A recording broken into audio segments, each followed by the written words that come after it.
एक कहानी प्राचीन भारत के एक गांव की है, जहां एक गरीब ब्राह्मण हरिदास अपनी पत्नी और दो बच्चों के साथ रहता था। हरिदास शिव जी का अनन्य भक्त था। वह हर रोज सुबह उठकर भगवान शिव की आराधना करता और उन्हें बेलपत्र, दूध और धतूरा अर्पित करता। उसकी भक्ति में इतनी शक्ति थी कि लोग उसके बारे में कहते थे कि उसकी आराधना से शिवजी प्रसन्न हो जाते हैं। हरिदास के परिवार की आर्थिक स्थिति बहुत खराब थी। वह मुश्किल से अपने परिवार का पेट भर पाता था, लेकिन उसकी भक्ति में कोई कमी नहीं थी। उसकी पत्नी सरला हमेशा कहती थी, सुनो जी, हमें भगवान शिव से प्रार्थना करनी चाहिए कि वो हमारी गरीबी दूर करें। पर हरिदास का मानना था कि सच्चा भक्त केवल भगवान की सेवा और भक्ति करता है, बिना किसी स्वार्थ के।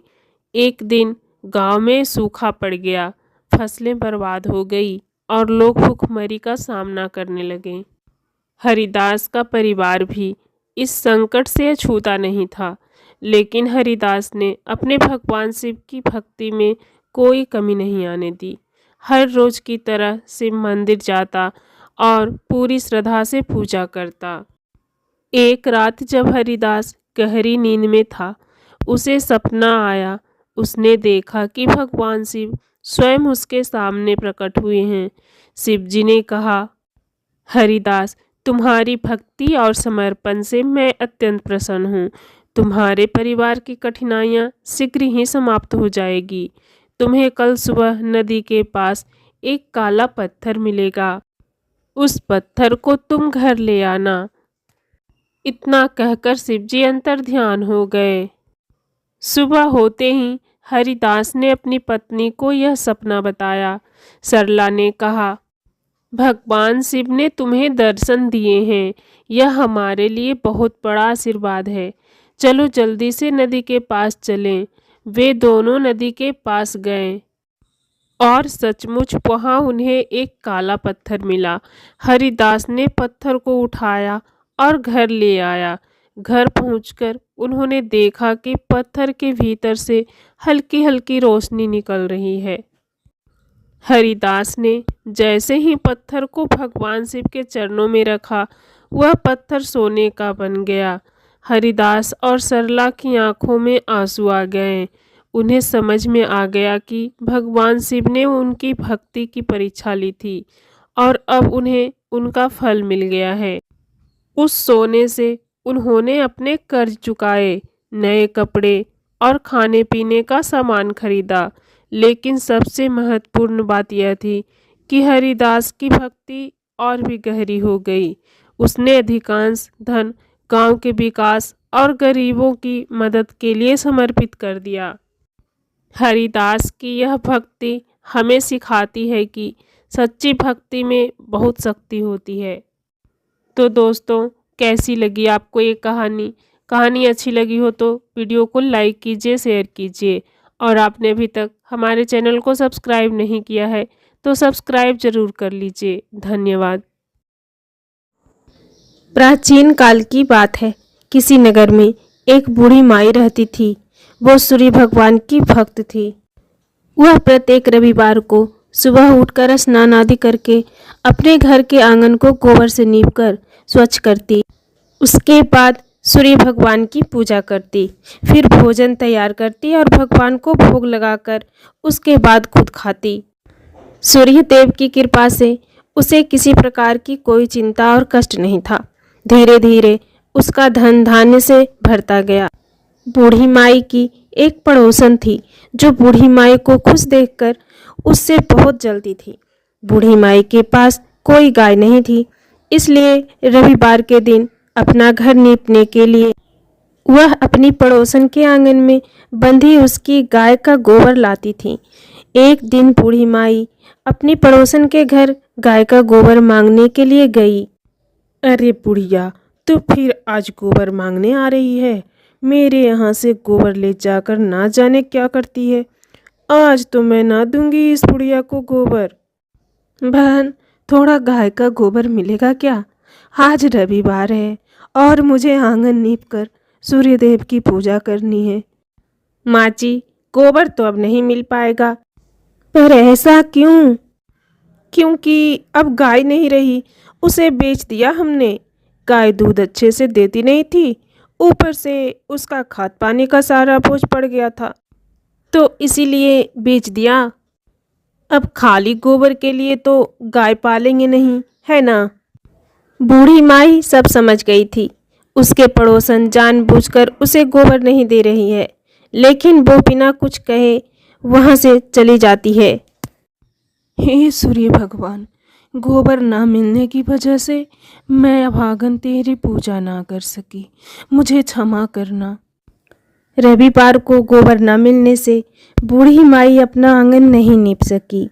आंगन न नीप पाने के कारण उसने भोजन भी नहीं बनाया और ना ही उसने सूर्य भगवान को भोग लगाया और स्वयं भी भोजन नहीं किया। सूर्यास्त होने पर वो भूखी प्यासी सो गई। रात्रि में सूर्य भगवान ने उसे स्वप्न में दर्शन दिए। माते, मैं तेरे भोग की प्रतीक्षा कर रहा था, लेकिन आज के दिन तूने मुझे भोग नहीं लगाया, क्यों? क्षमा चाहूँगी सूर्यदेव। वो क्या है कि मेरे पास कोई गाय नहीं है। मैं इस रविवार घर नीपने के लिए अपने पड़ोसन से गाय का गोबर मांगकर लाती हूँ और उससे ही घर नीपती हूँ, लेकिन आज उसने गोबर देने से मना कर दिया, इसलिए ना मैं घर नीप पाई और ना ही भोग लगा पाई। बस इतनी सी बात है। अभी मैं तेरी समस्या दूर किए देता हूँ। आज जब तू भोर में उठेगी तो अपने घर के बाहर एक सुंदर सी गाय को पाएगी। ऐसा कहकर सूर्यदेव अंतर ध्यान हो गए। प्रातःकाल सूर्योदय से पूर्व उस बुढ़िया माई की आंखें खुली तो वो उठकर अपने घर के बाहर गई तो वहाँ एक सुंदर गाय और उसके बछड़े को देखकर हैरान हो गई। वो समझ गई कि ये सब सूर्यदेव की माया है। हे सूर्यदेव, आपकी माया अद्भुत है। जय सूर्यदेव, जय सूर्यदेव।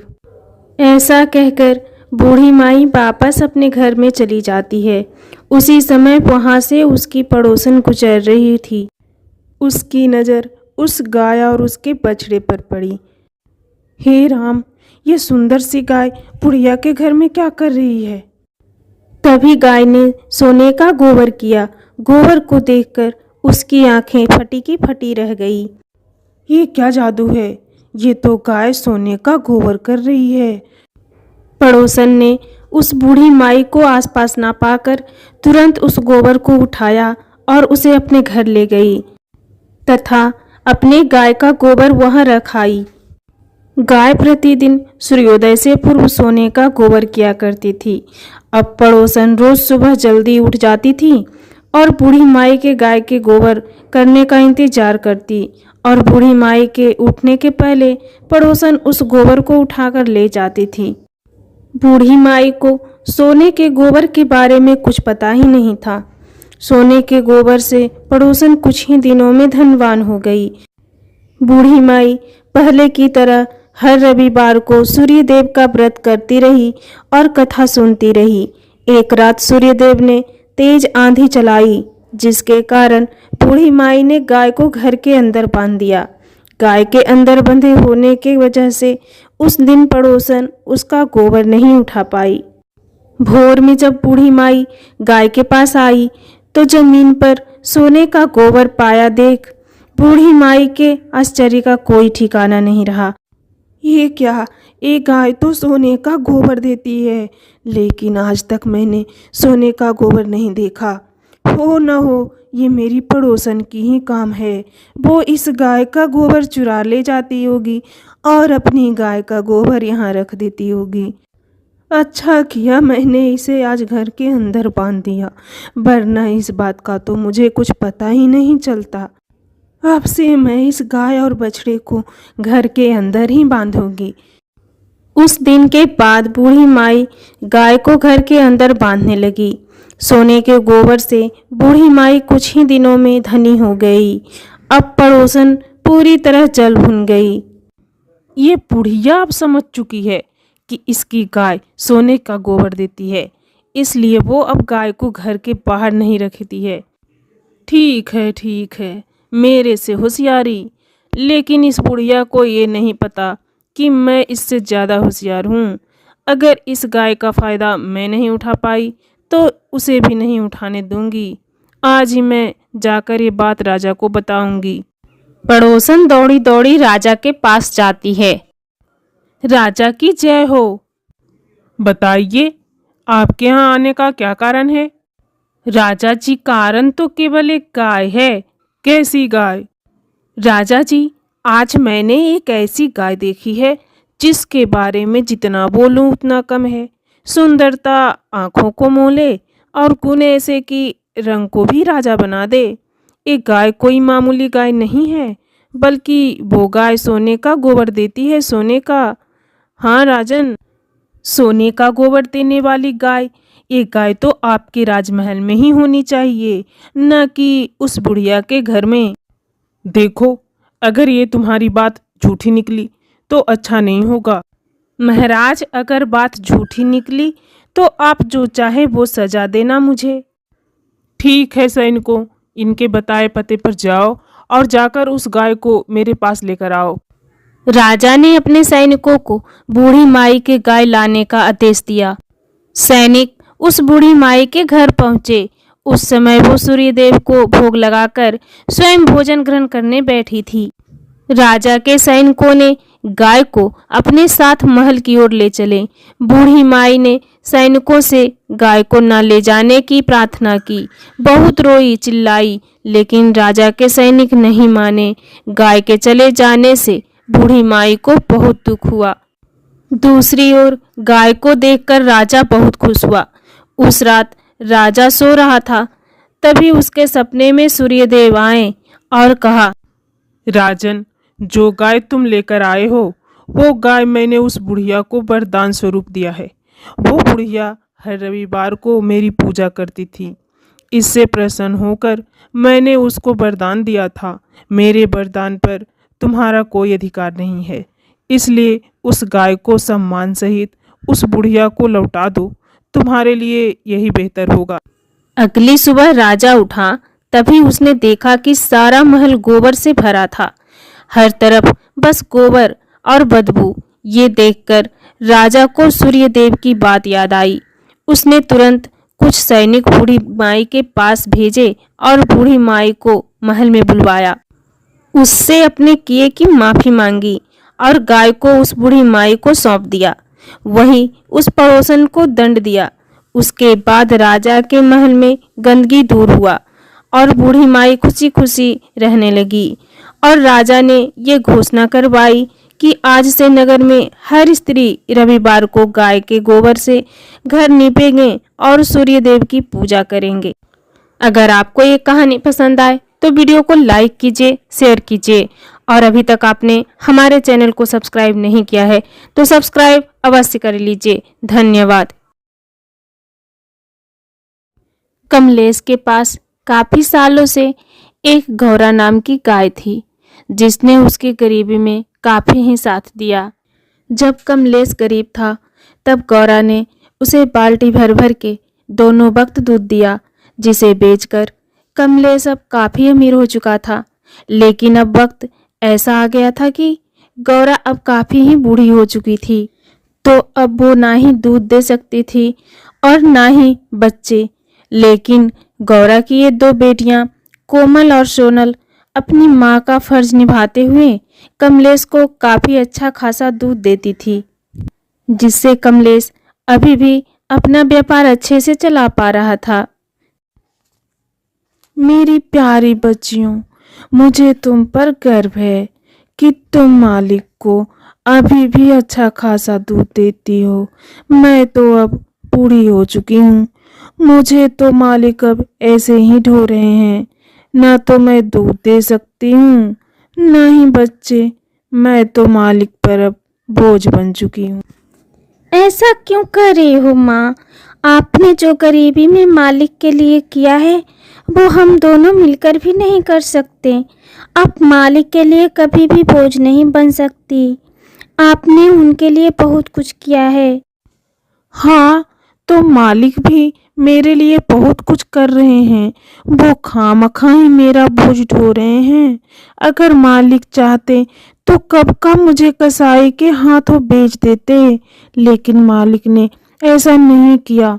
सच में मालिक बहुत अच्छे हैं। कमलेश गौरा से बहुत प्यार करता था, क्योंकि वह जानता था कि आज वह जो भी है सिर्फ और सिर्फ गौरा की वजह से है। हर सुबह कमलेश कोमल और सोनल का दूध निकालकर शहर में बेचने जाता था। कमलेश को भगवान पर बहुत ही आस्था था। वह बाजार जाने से पहले हर सुबह भगवान शिव की मंदिर आया करता और हाथ जोड़कर प्रार्थना करता कि हे भोलेनाथ, अपना कृपा हमेशा हम सब पर बनाए रखना। पूजा पाठ और प्रार्थना करके कमलेश वहां से चला जाता। ममता, मैंने कोमल और सोनल का दूध निकाल लिया है और उसे मैं बाजार में बेचने जा रहा हूँ। तुम मेरा एक छोटा सा काम कर दो। मैं जब तक दूध बेच कर आता हूँ, तुम तब तक गायों के लिए खेत से चारा लाकर डाल दो। ठीक है, मैं गायों को चारा लाकर डाल दूंगी। आप दूध बेचकर जल्दी आना। ममता गायों के लिए अपने खेत पर चारा लाने जाती है और वहां से गायों के लिए चारा लेकर अपने घर वापस जा रही थी। तभी उसे रास्ते में एक सूट बूट पहना व्यापारी मिलता है, जो ममता से कहता है, अरे ममता बहन, ये चारा किसके लिए ले जा रही हो? तुम्हारे पास तो सिर्फ अब 2 ही गाय बची हैं, फिर इतना सारा चारा? अरे भूपेंद्र, लगता है आप भूल रहे हो। हमारे 2 नहीं 3 गाय हैं। एक गौरा भी तो है, उसके लिए ही ले जा रहे हैं। अच्छा, गौरा के लिए? अरे ममता बहन, मेरी मानो, आपकी बूढ़ी हो चुकी गाय गौरा तो अब ना ही दूध देती होगी और ना ही बच्चे। फिर तुम खामखा ही उसकी बोझ क्यों ढो रही हो? अगर तुम चाहो तो मैं उसका अच्छा खासा दाम दिलवा दूंगा। अगर बेचना हो तो मुझे कहना। बात तो आप सही कह रहे हैं। ठीक है, मैं अपने पति से इसके बारे में बात करके आपको बताऊंगी। फिर ममता अपने घर आ जाती है। घर जाकर वहां अपने पति से गौरा को बेचने की बात करती है। अजी, आपसे एक बात कहनी थी। आज रास्ते में भूपेंद्र भाई मिले थे। वो गौरा को बेचने के बारे में बात कर रहे थे। बोल रहे थे कि गौरा की अच्छी खासी दाम दिलवा देंगे। आपका इसके बारे में क्या विचार है? वैसे भी गौरा तो अब दूध देती नहीं है, खामखा हम पर बोझ बनी हुई है। ममता, तुम्हारी इस बात को सुनकर बहुत ही दुख हुआ मुझे, और मुझे ये कहते हुए भी बहुत ही शर्म आ रही है कि तुम मेरी पत्नी हो। तुमने आखिर गौरा को बेचने की सोचा भी कैसे? जब गौरा जवान थी तब उसने हमारी गरीबी को दूर किया, और अब जब तुम अमीर बन गई हो तो तुम अपने मुसीबत में साथ देने वाली को भूल गई। खबरदार ममता, जो तुमने ऐसा सोचा भी, मैं गौरा को कभी नहीं बेच सकता। वह मेरे लिए लक्ष्मी है। ठीक है, अगर ऐसी बात है तो जब तक आप गौरा को बेचने के लिए राजी नहीं होंगे तब तक मैं आपसे बात नहीं करूंगी। ममता देखो, तुम मेरी बात सुनो। तुम ऐसा क्यों कर रही हो? ऐसे ही वक्त गुजरता जाता है। ममता कमलेश से बातें नहीं करती, जिस वजह से कमलेश को मजबूरन गौरा को बेचने का फैसला करना पड़ता है। पर अगले ही दिन ममता उस व्यापारी को अपने घर बुला लेती है। अरे वो देख कोमल, उसके हाथों में रस्सी है। लगता है वो कोई व्यापारी है। लग रहा है वो हम में से किसी को खरीदने आया है। नहीं नहीं मेरी बच्चियों, ऐसा नहीं हो सकता। मालिक हम में से किसी को नहीं बेच सकते। मालिक हमसे बहुत प्यार करते हैं।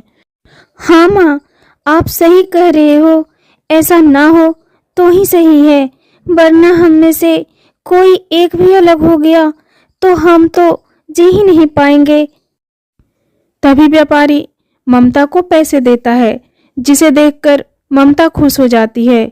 लेकिन कमलेश ये सब देखकर बहुत ही दुखी था। ये कैसी औरत है जो घर के लक्ष्मी को ही बेचने में तुली हुई है।